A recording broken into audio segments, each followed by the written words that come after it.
तर मित्रांनो, आम्ही गेलो होतो पिंपळगाव या ठिकाणी दर्शनाकरता. पिंपळगाव या ठिकाणी सुंदर असे रामकथेचं आयोजन केलेलं आहे. प्रत्येक व्हिडिओमध्ये तुम्हाला थोडं थोडं दाखवण्याचा प्रयत्न करतो मी, लक्ष्मण विश्वास सोनवणे. बघा, तुमच्यासाठी मी घेऊन आलेला आहे नवनवीन व्हिडिओ. गेल्या वर्षी पण शिवमहापुराण कथेचा मी व्हिडिओ केलेला होता, थोडासा शॉर्टकटमध्ये. यावर्षी पण मी गेलेला आहे पिंपळगाव या ठिकाणी बघण्याकरता.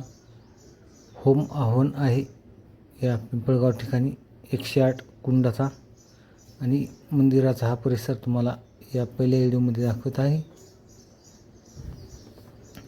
बघा, मंदिराच्या आतमध्ये दर्शनाकरता मोकळं दर्शन आहे.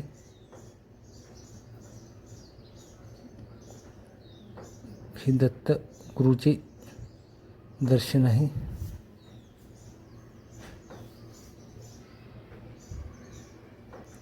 या ठिकाणी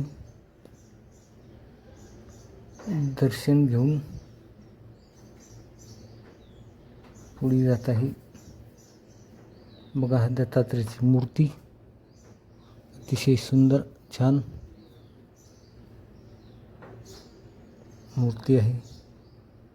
ब्लॉगमध्ये माझ्या आवडल्यास लाईक करा, सबस्क्राईब करा माझ्या यूट्यूब चॅनलला. बघा, सुंदर असे तुम्हाला दाखवण्याचा प्रयत्न करत आहे मी. हे नंदी महाराज समोर आहेत, महादेव. बघा, आणि या मंदिरामधला पूर्ण परिसर तुम्हाला दाखवण्याचा प्रयत्न केलेला आहे तुमच्यासाठी. व्हिडिओ आवडल्यास लाईक करा. असेच नवनवीन व्हिडिओ माझे बघत राहा. अशा प्रकारे तुम्हाला पूर्ण मंदिराचा परिसर बघण्याकरता सुंदर अशी मेहंदी आणि झाडे लावलेली आहेत महाराज बापूंनी. भोवताल दत्तात्रेय मंदिर सुंदर असं. लाईक करा.